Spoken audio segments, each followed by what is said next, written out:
ये क्या है, लैब या क्लासरूम? लैब। कौन सा lab? Astronomy lab. Astronomy lab. Hindi में हड्डी को क्या बोलते हैं? फीमर, सबसे बड़ी हड्डी। में इसका क्या नाम है? टेलीस्कोप। इसका फंक्शन क्या होता है? इसको मैक्सिमम व्हील है, इसके द्वारा हम ऊर्जा का पता लगा सकते हैं। यांत्रिक ऊर्जा होगा। यांत्रिक ऊर्जा। आपका बैंगनी रंग होता है जो बहुत हानिकारक होता है और रंग का होता है, और जब स्थित हो जाता है तो इसमें 7 रंग दिखाई। हमारी पृथ्वी।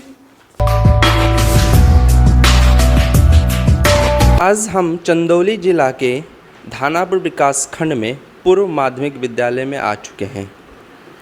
मैं यहाँ से जा रहा था चंदौली, लेकिन रास्ते में मुझे विद्यालय दिखाई दिया। कुछ ऐसी खूबियाँ इसकी दिखाई दी जिस कारणवश मैं यहाँ पर रुकने के लिए मजबूर हो गया। यहाँ पाया क्लासरूम में, अध्यापकों से बात किया तो मुझे लगा नहीं, इस विद्यालय को भी आप सब लोगों के सामने दिखाना चाहिए। जो एक गलतफहमियाँ, एक विचारधारा के रूप में मैं कार्य कर रहा हूँ कि हमारे समाज में सरकारी विद्यालय के प्रति जो एक अंधविश्वास बैठा हुआ है कि उसकी खूबियाँ, उसकी कार्यशैली गलत होती है, सही नहीं होती है, उसी सिलसिले में मैं बात करने के लिए आ चुका हूँ सर के यहाँ। सर, आपका बहुत बहुत धन्यवाद। धन्यवाद। सर, आपके विद्यालय में सबसे पहले अपना परिचय सर बता दीजिए। मेरा नाम जैद अहमद खान, सहायक अध्यापक पूर्व माध्यमिक विद्यालय धानापुर पर कार्यरत हैं। साथ में नोडल शिक्षक संकुल का पद भी संभाले हुए हैं। सर, आपके विद्यालय में कितने स्टूडेंट्स होंगे टोटल? 650 के करीब जो है हमारे यहाँ स्टूडेंट हैं, और ये एक तरह से ब्लॉक में ये कक्षाएं 6 से 8 तक संचालित हैं यहाँ पर। और ब्लॉक में बेसिक विभाग में लगभग सबसे बड़ी अगर संख्या कहीं है तो वो हमारे विद्यालय पर है। यहाँ पर बच्चे काफ़ी दूर दराज से भी आते हैं, जैसे नौगरा है, कुसमी है, उसके बाद पगही तक बच्चे आते हैं। सर, इधर आप चले जाएँ जगदीशपुर, हांसीपुर, रायपुर, इस सब के बच्चे जो यहाँ पर शिक्षा ग्रहण करने के लिए आते हैं। हालांकि तमाम स्कूल हैं, इतने रेंज में अगर देखा जाए तो बहुत से स्कूल हैं, लेकिन यहाँ का रिपूटेशन और यहाँ का जो एक विश्वास है लोगों का, समाज का, उस पर जो है अपने विश्वास को हम लोग खरा उतरने का प्रयास करते हैं। उसी क्रम में बच्चे आते भी हैं। आपने सिर्फ बताया क्लास 6, 7, 8 3 कक्षाएं यहाँ पर संचालित होती हैं और स्टूडेंट की संख्या 650 है। तो क्या मुख्य वजह है, वो जो विश्वास शब्द आपने बोला, एक ऐसा कौन सा ऐसी डिफरेंस है अन्य विद्यालयों की अपेक्षा जो लगभग 8-7 किलोमीटर के रेंज के बच्चे आपके विद्यालय में आते हैं?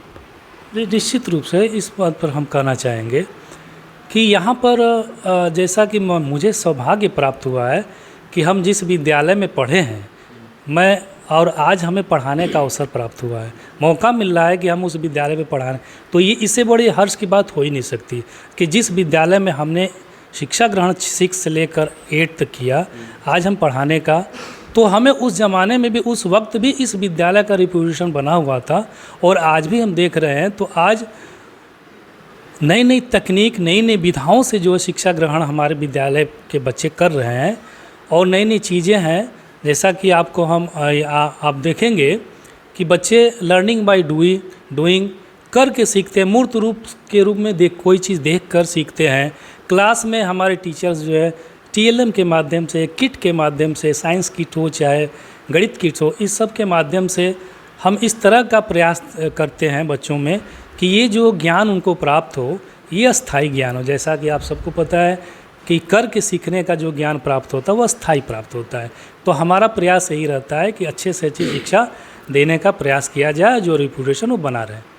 सर ने जो बात बताई, लर्निंग बाय डूइंग या एजुकेशन विदाउट बर्डन, ये सब NCF की पॉलिसी है, नेशनल करिकुलम फ्रेमवर्क 2005 की जो 5 प्रिंसिपल्स दिए गए थे, उसकी ये सब 5 सिद्धांतों में से ये सब सिद्धांत है। और जो सर ने बताया, ये किट के माध्यम से एजुकेशन देना या एक्टिविटीज़ के माध्यम से स्टूडेंट देना, इस करिकुलम के माध्यम से बच्चा याद नहीं करता है बल्कि सीखता है। और जो ये सीखने की प्रवृत्ति की जो एजुकेशन सिस्टम है ना, भारत में बहुत कॉस्टली है, ये बात सभी लोग जानते हैं। जिस विद्यालय में ये सब कैरिकुलम चलते हैं, एक्टिविटीज़ की या लर्निंग बाय डूइंग की या एजुकेशन विदाउट बर्डन, ऐसी जितने भी एक्टिविटीज़ चलते हैं वो काफ़ी कॉस्टली एजुकेशन होता है, जो आम इंसान उसमें अपना दाखिला नहीं करा सकता। लेकिन एक सरकारी विद्यालय में ऐसी चीज़ का होना, जो एक्टिविटीज़ के माध्यम से शिक्षण पद्धति कराई जाती हो, बच्चों को स्किल सिखाया जाता हो, और इस विद्यालय में तो एस्ट्रोनॉमी डिपार्टमेंट और लाइब्रेरी भी शायद है सर। हाँ, यहाँ पर लाइब्रेरी भी है, अपडेटेड लाइब्रेरी भी है, एस्ट्रोनॉमी लैब है, जो ब्लॉक का एकमात्र एक ऐसा विद्यालय हमारा विद्यालय जहाँ एस्ट्रोनॉमी वेल मेंटेन लैब है। इसमें बच्चे बहुत रुचिपूर्ण जो है पढ़ते हैं, सीखते हैं।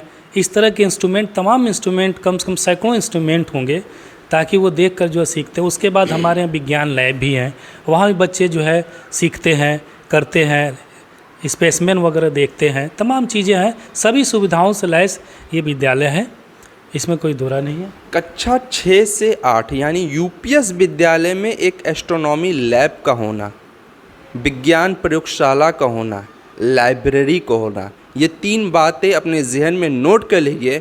आप चाहे जिस इलाके से इस वीडियो को देख रहे हैं, प्राइवेट संस्था या गवर्नमेंट संस्था, मेरा चैलेंज है आपको ऐसी चीज़ें नहीं मिलेंगी। लैब वाली सभी लोगों को इंटरमीडिएट में जाकर सुनने के लिए मिलती है, ये हकीकत है।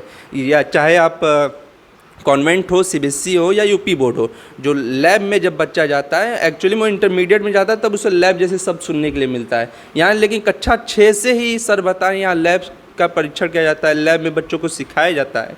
चलिए इस बात को जानने के लिए हम लैब में चलते हैं और देखते हैं। मैं इसी श्रृंखला में एस्ट्रोनॉमी लैब में आ चुका हूँ। जी हाँ, उत्तर प्रदेश का वही सरकारी विद्यालय जहाँ पे एक एस्ट्रोनॉमी लैब भी है, जो यूपीएस क्लासेस चलती है। यहाँ पर खगोल विज्ञान प्रयोगशाला है। चलिए इसके अंदर देखते हैं क्या है। यहाँ पर सारे बच्चे प्रयोगशाला में अलग अलग एक्टिविटीज़ में संलग्न है। अच्छा, सभी लोग अपनी एक्टिविटीज़ को स्टॉप कर दें। कोई एक स्टूडेंट्स बताए, क्या नाम है आपका? संजना गुप्ता। ये क्या है, लैब या क्लासरूम? लैब। कौन सा lab? Astronomy lab. Astronomy lab Hindi में क्या बोलते हैं? खगोल विज्ञान प्रयोगशाला। खगोल विज्ञान प्रयोगशाला। इसमें जितनी चीज़ें लगी हैं, कुछ जानकारी है आपको? अच्छा, ये आपके बगल में इसे क्या कहते हैं? मानव कंकाल। मानव कंकाल। कंकाल। और कुछ इसमें आपको सिखाया जाता है इस लैब में?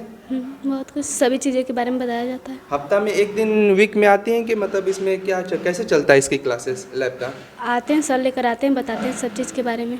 अच्छा, चलिए ये बताइए, इस कंकाल तंत्र में इस हड्डी को क्या बोलते हैं? फीमर, सबसे बड़ी हड्डी। मानव शरीर की सबसे बड़ी हड्डी। Big clapping for this student. चलिए यहाँ पे दिखाइए सर, आपके बगल में इसका क्या नाम है? टेलीस्कोप। इसका फंक्शन क्या होता है?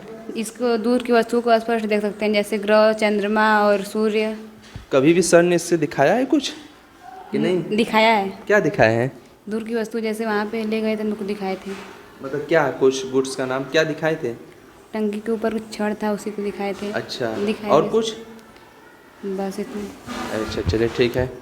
ये देखिए, काफ़ी महंगा इंस्ट्रूमेंट आता है, जो अच्छे कॉलेज में, स्कूल की बात ही छोड़ दीजिए, अच्छे कॉलेज में अवेलेबल नहीं होते हैं।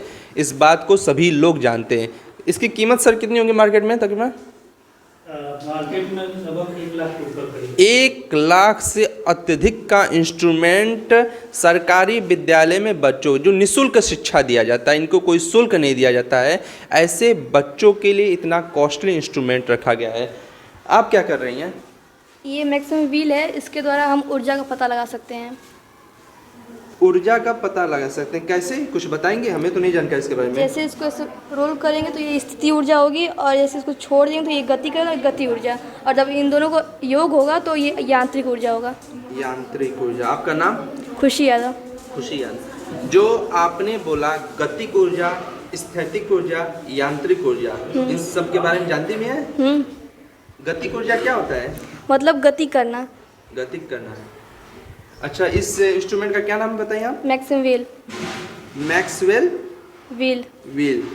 ये एक ऐसा इंस्ट्रूमेंट है जिस इंस्ट्रूमेंट के माध्यम से स्टूडेंट एनर्जी के बारे में पता लगाता है। वो कौन सी एनर्जी है, स्टैटिक्स है कि गतिक है, इस तरह की ना सर। देखिए ये भी, अब आगे चलते हैं। यहाँ पर आप क्या कर रही हो ना? सर इसका नाम प्रकाश का परिकर्णन है। किरणों में 7 रंग होते हैं। इसका प्रतिचित करने पर ये 7 रंग का होता है, और जब ये पराकरण होता है ऐसे, ये सफ़ेद रंग का होता है, और जब स्थित हो जाता है तो इसमें 7 रंग दिखाई देते हैं। आपका नाम? लक्ष्मी कुशवाहा। जैसे इस स्टूडेंट्स ने बताया, इस इंस्ट्रूमेंट में 7 कलर आप लोगों को दिखाई दे रहे हैं, ठीक। लेकिन जब हम इसको रोटेट करते हैं, घुमाते हैं, तो ये सब कलर वाइट में एक्सचेंज हो जाता है। ऐसा क्यों होता है? जैसे इसमें कहने का मतलब इस बच्ची का है कि श्वेत किरण, जो सूरज की किरणें श्वेत किरण होती है, लेकिन जब ये फिल्टर, जैसे प्रिज्म में फिल्टर होती है किरणें, तो 7 रंगों में विभक्त हो जाती है। तो वो दिखा रहा है कि कैसे 7 रंग और कैसे श्वेत किरणें, जब वो चला रही है बच्ची, तो ये दिखा रही है कि श्वेत रंग जो है सफ़ेद होता है। सभी रंगों को अगर मिला दिया जाए तो वो श्वेत रंग हो जाता है, लेकिन उसको जब फिल्टर करते हैं तो 7 रंगों में, जैसे रेनबो 7 रंग को फिल्टर करता है, अगर प्रिज्म रख दे सूरज के सामने तो 7 रंगों में विक्षेपित हो जाता है। तो उसी 7 रंगों के कंसेप्ट को क्लियर कर रहा है। अगर इस कंसेप्ट को किसी स्टूडेंट को बताया जाए एक लेक्चर के रूप में, तो इस बात को नहीं समझ सकता। लेकिन जो सर ने क्लासरूम में बताया कि यहाँ के बच्चों को करके सिखाया जाता है। अब इस साइंस की विधि को जब कोई स्टूडेंट्स करेगा, जो वो बच्ची काम की है, तो उसको समझ में आ जाएगा कि वाइट कलर के अंतर्गत कैसे 7 रंग होते हैं, फिर वो कैसे एक्सचेंज हो जाते हैं। इस पूरी फंक्शन को वो लर्निंग बाय डूइंग के माध्यम से सीख सकती है। चलिए नेक्स्ट चलते हैं। आप क्या कर रही हो? पृथ्वी के। क्या नाम है आपका? पहला नाम? खुशी कुमारी। ये क्या है? हमारी पृथ्वी। पृथ्वी है। तो इस पर आप क्या कर रही हो? इस इंस्ट्रूमेंट का पूरा नाम पृथ्वी। क्या कर रही हो आप इस पर? कौन सा एक्सपेरिमेंट? ग्रहण के बारे में इस पे बताया जाता है, और इसे हम देख, ग्रहों के बारे में। हाँ।